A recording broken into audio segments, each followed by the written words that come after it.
हम अपनी ज़िंदगी के मकसद को कैसे पहचानें? ठीक है, बहुत अच्छा सवाल है। इसके लिए आपको एक काम करना होगा। स्टार्टिंग पॉइंट इसका है सेल्फ एनालिसिस। किसी पेपर के ऊपर सबसे कीमती काम जो आप कर सकते हैं उसका नाम है सेल्फ एनालिसिस। किसी पेपर के ऊपर आप पूरी जिंदगी में इससे ज्यादा कीमती काम नहीं कर सकते। आप एक कागज उठाइए, एक नोटबुक उठाइए और अपने बारे में कुछ एनालाइज करना शुरू कीजिए। वो उसका स्टार्टिंग पॉइंट क्या है? सबसे पहले आप करेंगे माय टॉप 20 विशेस। ये टाइटल लिखेंगे और अपनी टॉप 20 विशेस जो हैं उसको लिस्ट डाउन करेंगे। और बिल्कुल ये किसी को दिखाना नहीं है, अपने लिए करना। जो आपकी एक्चुअल विशेस हैं उसको लिस्ट डाउन करना और बिल्कुल ऑनेस्ट और सिंसियर हो अपने आप से। और फिर इन 20 विशेस को सोचिए कि ये जो 20 विशेस हैं इनमें से ये विशेस कैसी हैं, ये कितनी अच्छी हैं, ये कितनी मीनिंगफुल हैं। तो हमारी वो विशेस जिसकी कोई एथिकल जस्टिफिकेशन है, जिसकी कोई मोरल जस्टिफिकेशन है, जिसकी कोई लॉजिकल जस्टिफिकेशन है, जिसकी कोई प्रिंसिपल जस्टिफिकेशन है, वो विश जो है हमारी लाइफ को मीनिंगफुल बना रही है।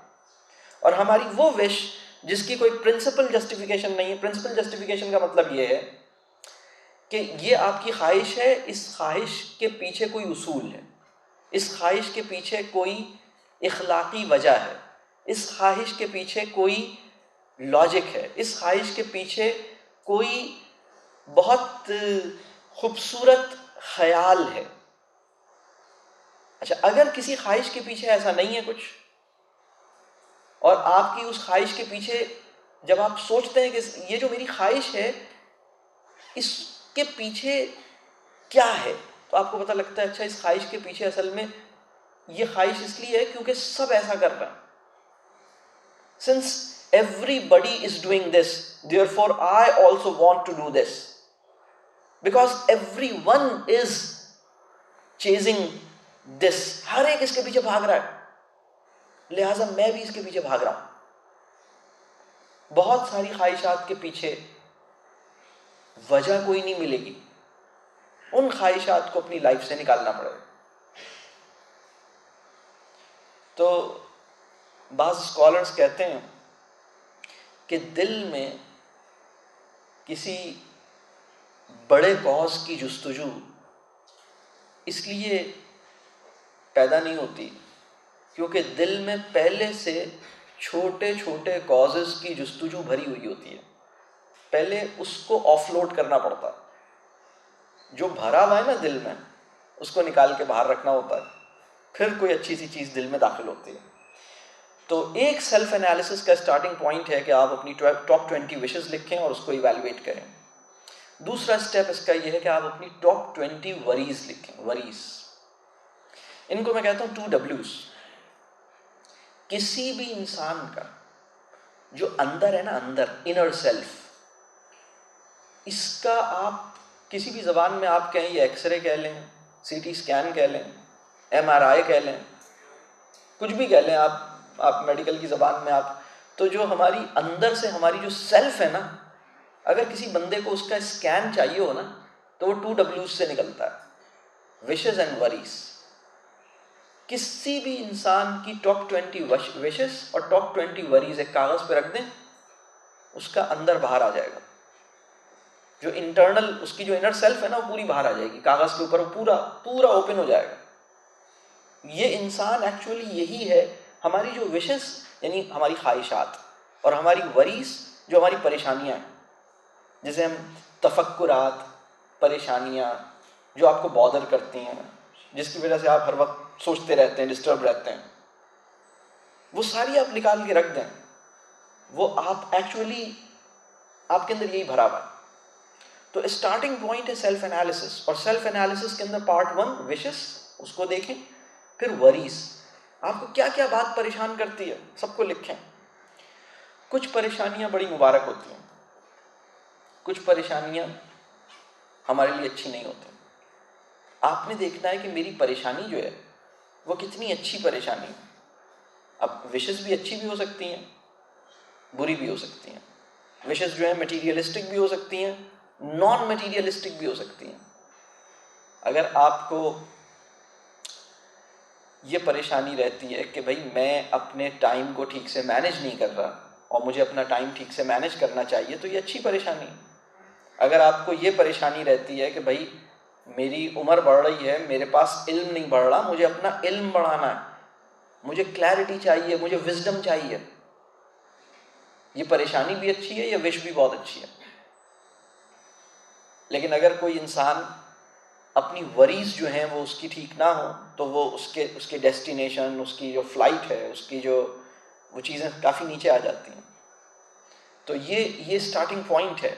फिर तीसरी चीज़ जो सेल्फ एनालिसिस के लिए आप कर सकते हैं वो है अपने टैलेंट्स, अपने यूनिक पोटेंशल्स, आप इनको इवैल्यूएट करें। आप देखें आपके अंदर क्या ख़ास बात है, आपके अंदर क्या क्वालिटीज़ हैं। आप ये देखें, कुछ लोग ऐसे हैं जो जो जो ड्राइंग बहुत अच्छी करते हैं, कुछ लोग ऐसे हैं जो बातें बहुत अच्छी करते हैं, कुछ लोग ऐसे हैं जो जिनकी खामोशी बड़ी बामानी है, वो काफ़ी देर तक खामोश रह सकते हैं। हमारी सोसाइटी में बोलने को तो बहुत पसंद किया जाता है, खामोशी को नहीं पसंद किया जाता। खामोशी बड़ा ज़बरदस्त स्ट्रेंथ है। खुदा का शुक्र अदा करें कि सोसाइटी में कुछ लोग खामोश रहते हैं। अगर वो भी बोल रहे होते तो क्या होता, ठीक है। कुछ लोगों की खामोशी बहुत से लोगों के बोलने से ज़्यादा बामानी होती है। तो आप देखिए कि आपकी स्ट्रेंथ क्या है। अगर आप अपनी भूख को टॉलरेट कर सकते हैं तो ये आपकी स्ट्रेंथ है। अगर आपके अंदर टॉलरेंस फॉर पेन मौजूद है, आप थोड़े से दर्द में फौरन पैनाडॉल या पोन्स्टॉन की तरफ हाथ नहीं बढ़ाते, आप कहते हैं I will bear it, I will सी।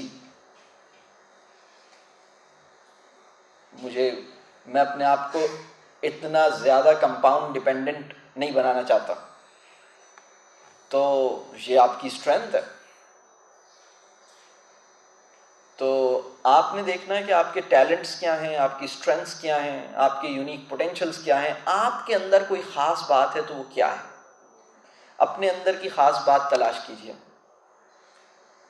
जब आप ये काम करेंगे इंशाअल्लाह ताला उसके नतीजे में आपकी लाइफ के जो पर्पस है ना, वो इनकी मदद से निकल के आएगा कि मेरी ख्वाहिशात बहुत अच्छी होनी चाहिए, मेरी फालतू की और फजूल सी जो वरीज़ हैं उससे मुझे अपने आप को बचाना चाहिए, वर्थ वाइल वरी में मुझे अपने आप को डालना चाहिए, एक ज़्यादा अच्छी किस्म की ख्वाहिश अपनी बनानी चाहिए, और फिर मुझे अपने पोटेंशियल्स, अपने टैलेंट्स को रियलाइज़ करते हुए मुझे उसी डायरेक्शन में, एक ऐसी सिमत में अपने मकसद को बनाना चाहिए जिसमें मेरे टैलेंट्स भी यूटिलाइज हों और मुझे सेटिस्फैक्शन भी मिले।